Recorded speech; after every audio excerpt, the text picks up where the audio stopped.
It's a little after 1 a.m. A group of men traveling in a van and a pickup truck are headed up I-95, about 15 miles north of downtown Boston. The residents of the surrounding town, Wakefield, Massachusetts, lay peacefully in bed. The men pull their vehicles to the side of the interstate, flashing their hazard lights. This was a calculated stop. They needed to refuel and get moving again as fast as possible.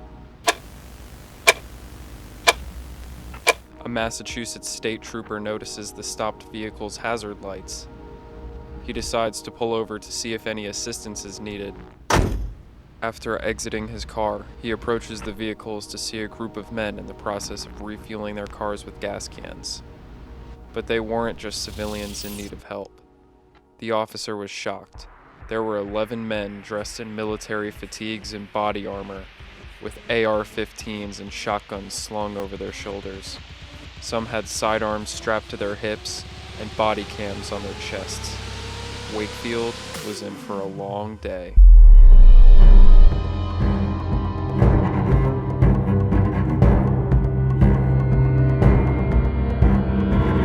So do you have any forms of identification at all? No, we don't. Okay. Maintaining his composure, the trooper asks where the group is coming from and where they are headed. One of the members explains they're making the trip from Rhode Island to Bangor, Maine. Their purpose? To train and camp on privately owned land. The trooper then asks them to present driver's licenses. The group declines to do so. He asks for valid gun licensing, and once again, the group declines to present any. You need a license to be able to drive in Massachusetts. After asking if the men would lay down their arms and once again being met with refusal, the trooper calls for backup. The men try to explain they have strictly peaceful intentions. They have no desire to cause trouble, wishing only to resume their journey without escalation. Regardless, Massachusetts state law requires those in possession of a firearm to be properly licensed with an LTC or FID class license. Since the men were traveling from out of state, they would have been allowed to transport firearms across state lines, given they're properly qualified in their state of origin and compliant with firearm transport laws. Essentially, the weapons must be unloaded and stored in locked cases in the trunk or rear of the vehicle. By now, a swarm of Massachusetts state police had arrived on the scene, and negotiations with the men began. But the story goes deeper. The self-proclaimed leader of the group, Jamal Tavon Sanders Latimer, aka Jamal Talib Abdullah Bey, stated they were a militia group originating from Rhode Island. The name of this group wouldn't be revealed to police just yet, but is now known as Rise of the Moors. I hold nothing against their beliefs and ideals, or that of the Moorish people. People have every right to believe in what they wish. I will respectfully summarize some of their beliefs in history for the sake of clarity pertaining to the situation. Rise of the Moors are a group based in Pawtucket, Rhode Island. They are an offshoot of the Moorish Sovereign Citizens movement. Moorish sovereign citizens, or Moors, trace their roots back to the founding of the Moorish Science Temple of America in 1913. The Moorish Science Temple of America itself does not condone sovereign citizen ideology. In fact, the two were not mixed until the 1990s, and by then, the traditional beliefs had been split among many different sects and groups. A sovereign citizen is one who believes the federal government holds no jurisdiction over them, and that by using loopholes one does not have to adhere to federal law. Some who identify as Moors claim that a 1787 treaty between Morocco and the United States is what gives them immunity to law, whereas other Moorish groups claim false seats in government or create their own identification forms. The Rise of the Moors is the former. In video footage taken by the Moors on the July 3rd incident, you can see what looks like the Moroccan flag on display. According to clips and their website, Rise of the Moors seemingly does not support sovereign citizen ideology, nor these men's actions in Wakefield. We're not sovereign citizens! The Moorish Science Temple of America itself has denounced the Rise of the Moors as a whole, as a bootleg group, stating they have nothing to do with them. It's almost like identity theft, if you will. Wow. We just want to basically separate ourselves from the misguidedness of these individuals.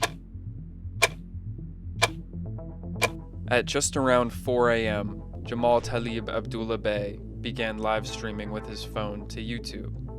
He describes the situation, and notably what the group isn't, leaving out just exactly what they are. We do not intend to be aggressive. We are not anti-government.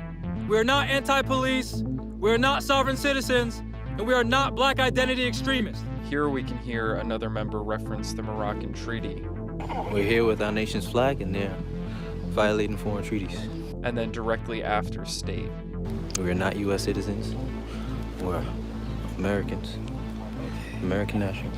We get our first Massachusetts State Police tweet at 4:33 a.m., warning people to avoid the area. After an hour and 40 minutes of negotiations, police informed the men they would likely be arrested. They were unhappy to hear that, to say the least, and began loading and prepping their weapons before around 8 of the men fled into the woods next to I-95. The standoff had begun. 3 of the individuals could be heard loading their rifles, and 8 of them jumped over the guardrail into the wood line. Another tweet from 5:37 a.m. reports the situation and asks residents to shelter in place. By now, the entire area and section of interstate were closed, causing issues for 4th of July travel. The police set up a perimeter of 150 officers, and after the Moors ran off, called in SWAT teams to assist. Shortly after, 2 of the men exited the woods and were swiftly arrested. MSP tweeted again about the status of these 2 individuals at 6:43 a.m. 7:37 a.m., MSP released a photo of the situation from a distance. Here we can see the use of trucks to create a perimeter around the suspects' vehicles. At 8:25 a.m., a press conference was held with Police Colonel Christopher Mason, who described the ongoing standoff, stating that negotiations were continuing. And we are hopeful that we will be able to resolve this peacefully with them. Another update at 9:28 confirmed police were still attempting to de-escalate the situation. Seeing as negotiations were taking some time, police began tightening their perimeter. There were road spikes deployed up and down the interstate. Police and SWAT trucks were moved closer to apply pressure to the men still remaining by their vehicles. By now, it was a full-blown, all-hands-on-deck scenario. Wakefield Department of Public Works and Massachusetts DOT trucks were borrowed to reinforce the vehicular wall. Now the police just had to wait for the right moment to strike. Around 10:30 a.m., the men who had fled to the woods began emerging to return to their vehicles. This was it. Police deployed an LRAD, or long-range acoustic device, which Wakefield Police Chief Stephen Scorey describes as a very high-pitched audible alarm, which basically disables somebody temporarily. Using this, police were able to take 7 more men into custody, according to their Twitter. Shortly after, police discovered the remaining 2 Moors hiding in their vehicles. By 11:09, all 11 of the men had been taken into custody. The standoff was over, but the story wasn't.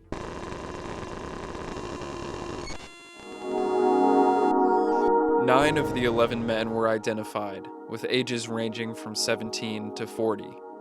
The teen remained unidentified to the public, and 2 of the men refused to ID themselves to police or courts at all, though I believe John Doe number 1 to be Stephen Anthony Perez based on sentencing information, which we'll get into in a little bit.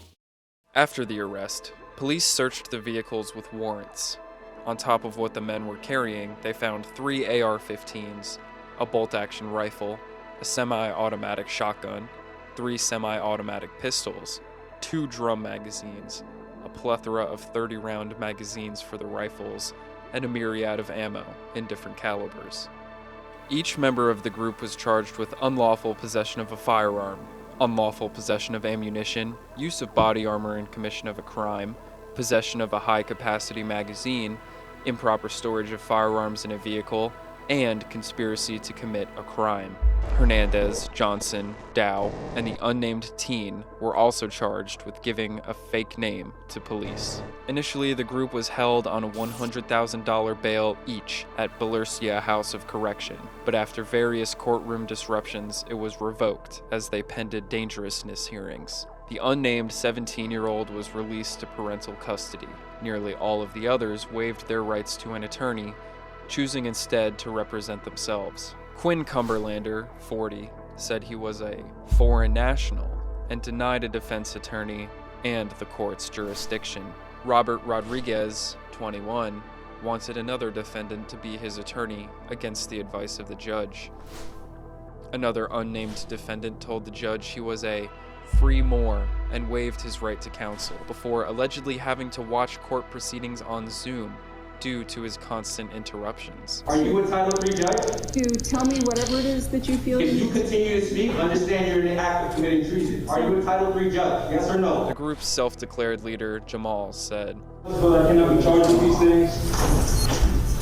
I don't need a dangerous hearing either. I should be released today. The judge said she'd speak to him about getting a lawyer. 2 weeks after the arrests, a lawsuit was filed by several members of the group. They claimed the state courts have no jurisdiction, that this was a federal matter as it breached international treaties. They included several of the arresting officers, several media outlets, the judge who arraigned them, the state of Massachusetts as a whole, and more as defendants, claiming defamation, discrimination, and that the state court is violating their civil, national, and human rights. They were seeking $70 million in damages. A federal judge tossed the lawsuit, claiming it was incomplete and conflicted with their ongoing court cases. It was then discovered that there were warrants out for 2 of the members for previous crimes. Quinn Cumberlander had attempted to buy firearms with a falsified address on 3 occasions in Warwick, Rhode Island. He was denied the firearm each time. Falsifying information to obtain a firearm is a felony in Rhode Island, bringing a $5,000 fine and/or 5 years imprisonment. The other warrant was for Jamal, who was arrested on March 4th, 2020 by the Rhode Island State Police and charged with obstructing a law enforcement officer, disorderly conduct, and resisting arrest. He had been released on bail from that case when he was arrested again on July 3rd, 2021. As of July 2024, I could only find sentencing information on 2 of the members. Jamal Tavon Sanders Latimer and Stephen Anthony Perez were found guilty on multiple gun charges. Jamal was sentenced to 3 to 5 years of prison with 4 of probation. Perez was sentenced to 1.5 years prison and 4 years probation. Cumberlander posted bail for $5,000 and was reportedly staying with family in Maryland.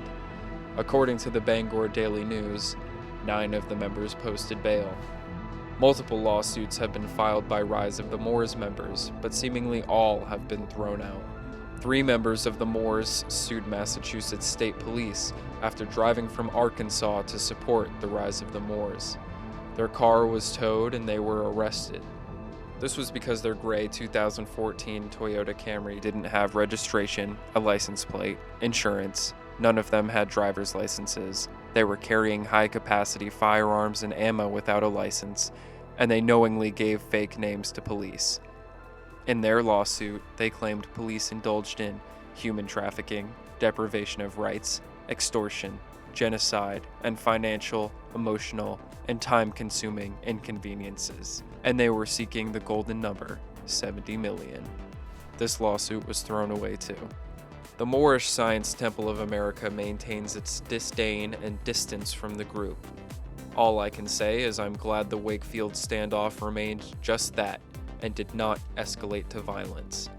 A peaceful resolution is always the best resolution. Thanks for watching.